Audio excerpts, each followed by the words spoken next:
What is this?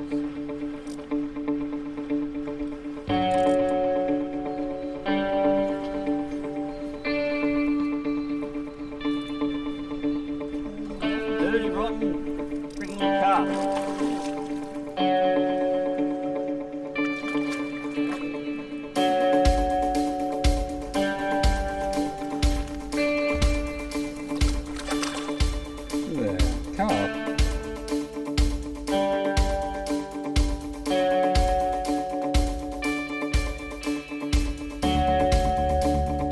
Trevor, every time you bring me out fishing, you always bring me to this spot on the lake.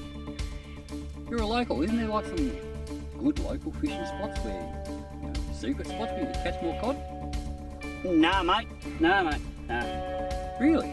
So you're telling me even when you just go fishing by yourself, you come here on the lake? Nah, mate. Nah.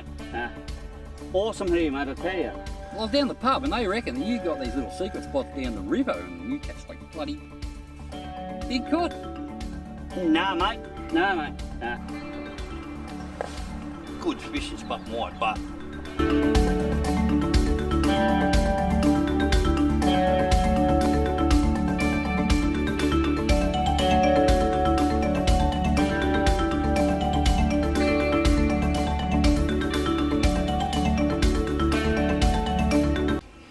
Now, on a more serious note, I recently did really get asked that question, you know, do you have a secret fishing spot? And my automatic reaction was no. So then later that night, it got me thinking. And I do sort of have a secret spot. But it's not just a fishing or a camping spot, it's actually sort of a whole forest. I'll try and show you and I'll try and explain why it's not very well known.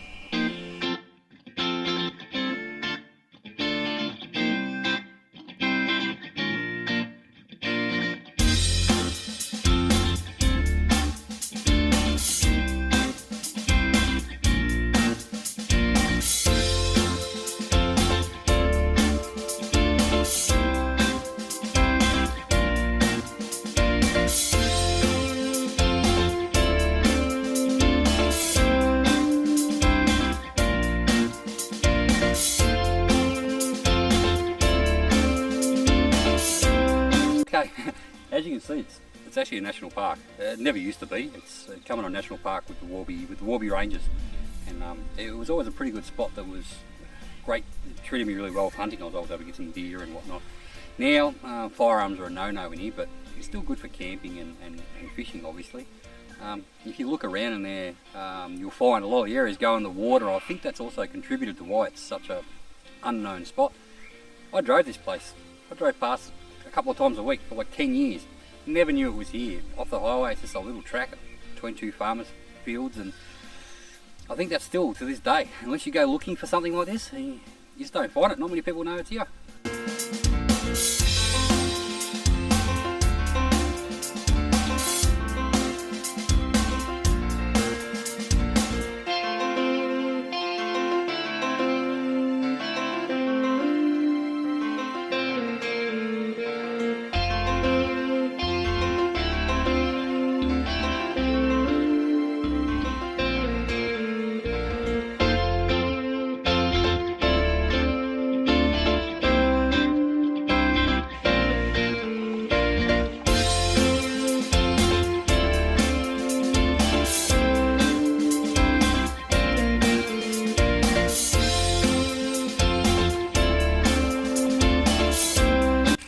Something about this forest goes under the water, you can sort of see quite clearly the watermarks left behind when it floods, and it's all through this area everywhere.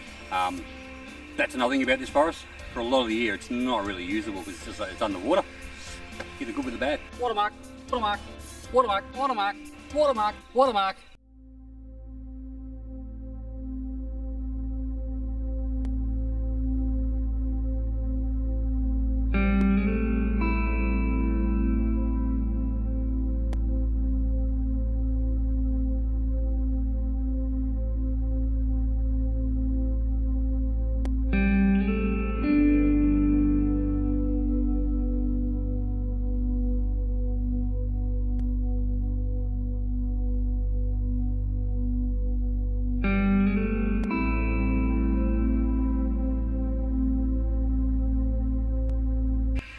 these little tracks that come through here everywhere. During the winter, these little creeks come up everywhere. There's creeks like this everywhere. It's pretty good. They put a lot of gravel down. They put in concrete causeways. The concrete causeways have been here for a lot of years. Actually, several years ago on this particular one here, I actually had my trailer wash off behind me when trying to cross it while it was too flooded, and I lost a whole heap of fire with it. That's another story.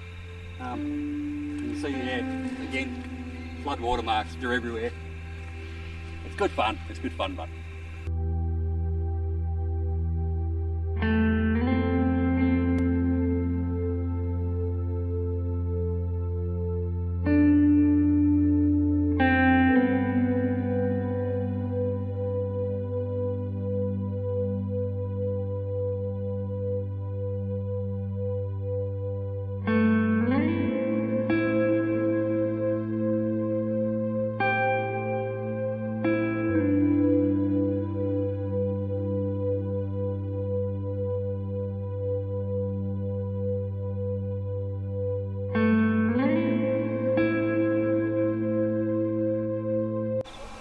so when you come into this forest, you'll see a lot of reference to Lavis Bend. This is Lavis Bend itself, this outside bend.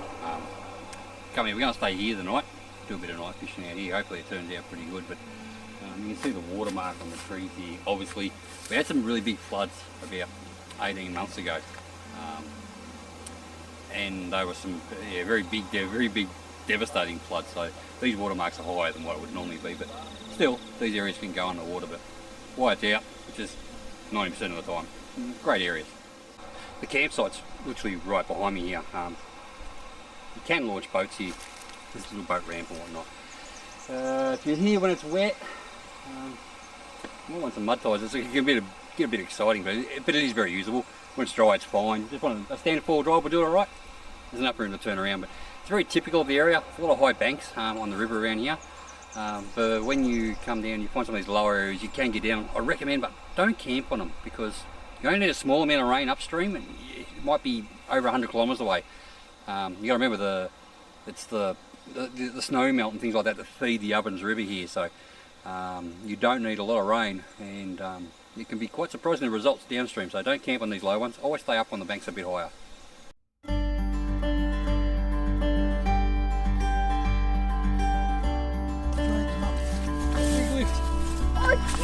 These size. That's a size cod. That's a nice cod. Did we cook that for dinner? He might be dinner. Good one, Trev. Absolute beautiful, boys, hey?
Well, we sat up last night for a few hours and tried to get some more cod. We didn't.